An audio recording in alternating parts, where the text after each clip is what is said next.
Hello दोस्तों, आपके अपने YouTube चैनल एग्जाम फास्ट में स्वागत है। मैं संदीप सर। आज का सेशन जो है आपका ज्योग्राफी सेशन लेकर आया हूं, जो कि काफी महत्वपूर्ण सेशन है आपके आगामी प्रतियोगी परीक्षाओं के लिए। तो चलिए हम लोग आते हैं जो है ज्योग्राफी सेशन को देखते हैं। यहाँ पर कह रहा है कि भारत और बांग्लादेश की बात करते हैं।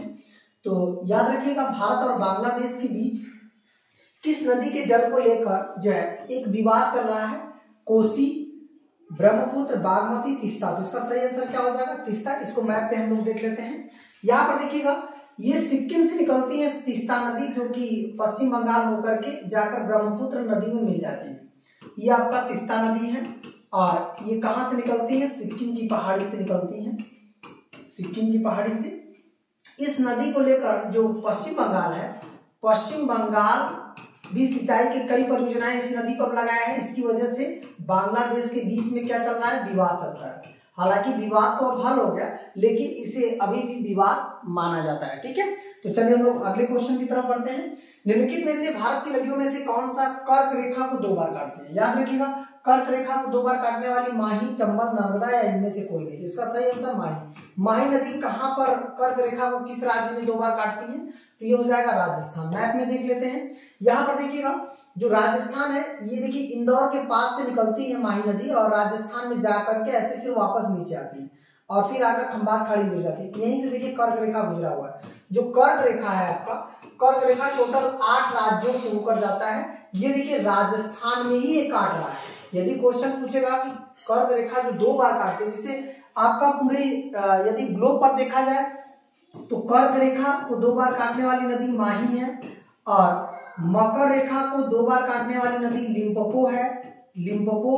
और विषुवत को 2 बार काटने वाली जो नदी, विषुवत जो रेखा है, ये देखिएगा, इसको जो काटने वाली नदी है कांगो जा रही है। तो पूरे विश्व में इस तरह का जो है नदियां हैं जो काफी महत्वपूर्ण है आपकी परीक्षाओं की दृष्टि से। ठीक है, यहाँ से क्वेश्चन एग्जाम में पूछे जा सकते हैं। तो चलिए हम लोग और आगे बढ़ते हैं।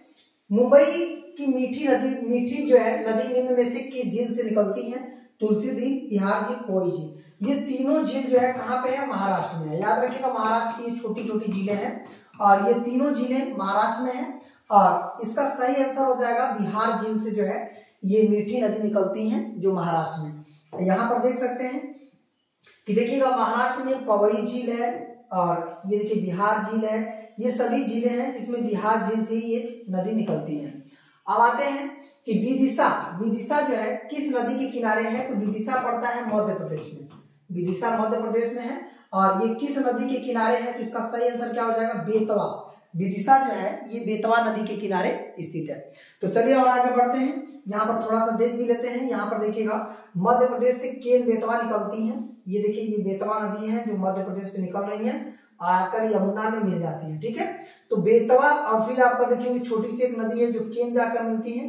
तो ये जो बेतवा नदी है ये विदिशा से निकलती है। बेतवा, बेतवा जो निकलती है ये विदिशा मतलब मध्य प्रदेश से निकलती है। अब क्लियर हो गया? चलिए और आगे बढ़ते हैं। यहाँ पर देखेंगे जमनी नदी का उद्गम स्थल कहाँ पे है? तो ये देखिए, सभी स्थान कहाँ पे है? ये मध्य प्रदेश में। सभी स्थान मध्य प्रदेश में है, जिसमें आप देखेंगे बैतूल जिला है, रीवा, उज्जैन है और आपका जो है सागर है। तो इसका सही आंसर क्या हो जाएगा? सागर। ठीक है, और ये देखिएगा, यहाँ पर हम लोग कह सकते हैं ताप्ती नदी का मूल स्थान कहाँ पे है? तो ये मुल्ताई से निकलती है, रायसेन से, मुकरुम नाला से, अमरकंटक से। तो अमरकंटक से तो नर्मदा और सोन नदी निकलती है। मुल्ताई से निकलती है महादेवा पहाड़ी, महादेवा पर्वत, महादेवा पर्वत से निकलती है मुल्ताई नामक स्थान पे। आप देख सकते हो यहाँ पर देखिए, यही है मुल्ताई नामक स्थान, जो कि महाराष्ट्र का सीमा भी बना रही है यह नदी और महाराष्ट्र का मध्य प्रदेश का सीमा भी बनाती है। ये देखिए आपका ताप्ती नदी है और फिर आकर के सूरत के पास आकर के गिर जाती है खंबात की खाड़ी में। ठीक है, तो यहाँ पर हम लोग कह सकते हैं कि ये कहाँ से निकलती है? मुल्ताई नामक स्थान से।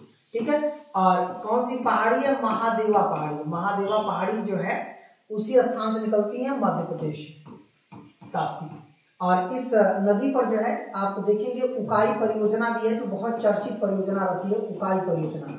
यदि पूछेगा उकाई परियोजना किस नदी पे है, तो ये क्या हो जाएगा? ताप्ती नदी पे। ठीक है, आगे बढ़ते हैं कि सुरमा नदी और बराक नदी, इसका नाम से जानी जाती है, जो कहाँ से निकलती है, मणिपुर पहाड़ी से, पटकोई से, मिजो से, नागा से। तो इसका सही आंसर क्या हो जाएगा, मणिपुर पहाड़ी। ये देखिएगा मणिपुर पहाड़ी से देखिए यहाँ से निकलती है बारात, और ये देखिएगा यहाँ से निकलती हुई बांग्लादेश में आकर के किससे मिल जाती हैं, ब्रह्मपुत्र से। ये देखिएगा मणिपुर पहाड़ी से निकलती है। तो इसका देखिए यही है आपका बराक नदी। क्लियर हो गया। ये किसकी सहायक नदी है, ब्रह्मपुत्र की, ब्रह्मपुत्र की सहायक नदी, जो कि कहाँ मिलती है, बांग्लादेश में मिलती है। ठीक है, बांग्लादेश में जो है ये ब्रह्मपुत्र की सहायक नदी है। और आगे बढ़ते हैं, यहाँ पर कह सकते हैं कौन सी नदी कर्नाटक में कुंचिकल जलप्रपात बनाती है, बराही, मांडवी, उमरोही, काबिनी। तो ये सही आंसर क्या हो जाएगा, बराही। याद रखिएगा। यहाँ पर देखिए जो बराही नदी है, बराही, यहाँ पर कुंचिकल जलप्रपात जो आपका कर्नाटक में पड़ता है। कुंचिकल कहाँ पे पड़ता है, कर्नाटक। कर्नाटक में किस नदी पड़ता है, बराही।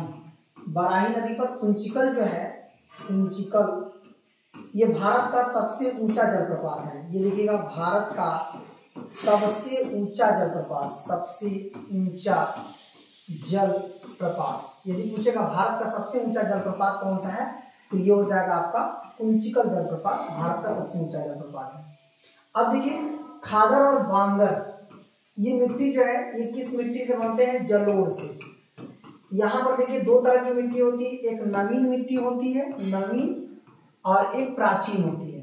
जो प्राचीन होती है इसे हम लोग बांगर कहते हैं, ये कम उपजाऊ होती है, और जो नवीन होती है इसे खादर कहते हैं, जो कि काफी उपजाऊ होती है। यही क्वेश्चन भी पूछता है। और यदि हम लोग जलोढ़ मिट्टी को कहें तो एलबीएल मिट्टी, काली मिट्टी, लैटराइट, या तो इसका सही आंसर क्या हो जाएगा, एलबीएल। ठीक है, ये कहाँ मिलती है ये मिट्टी, भारत में सर्वाधिक यही मिट्टी है। ये देखिए भारत में यदि पूछेगा सर्वाधिक मिट्टी कौन सी है, तो जलोढ़ मिट्टी है। और इसके लिए तीन प्रमुख नदियां काफी चर्चित में, एक सतलज आपका हो जाएगा, दूसरा आपका गंगा हो जाएगा, और तीसरा आपका ब्रह्मपुत्र। सतलज, गंगा, ब्रह्मपुत्र के मैदान में सबसे ज्यादा कौन सी मिट्टी पाई जाती है, तो क्या हो जाएगा, जलोढ़ मिट्टी। ठीक है, तो ये वाला जो भाग देख रहे हैं सतलज, गंगा और ब्रह्मपुत्र का, ये वाला, ये पूरा भाग जो है जलोढ़ मिट्टी का है। और भारत में सर्वाधिक क्षेत्र का निर्माण जो है इसी मिट्टी में होता है। मतलब सबसे ज्यादा क्षेत्र जो निर्माण होता है, सबसे ज्यादा उत्पादन भी अनाज का इसी मिट्टी में होता है।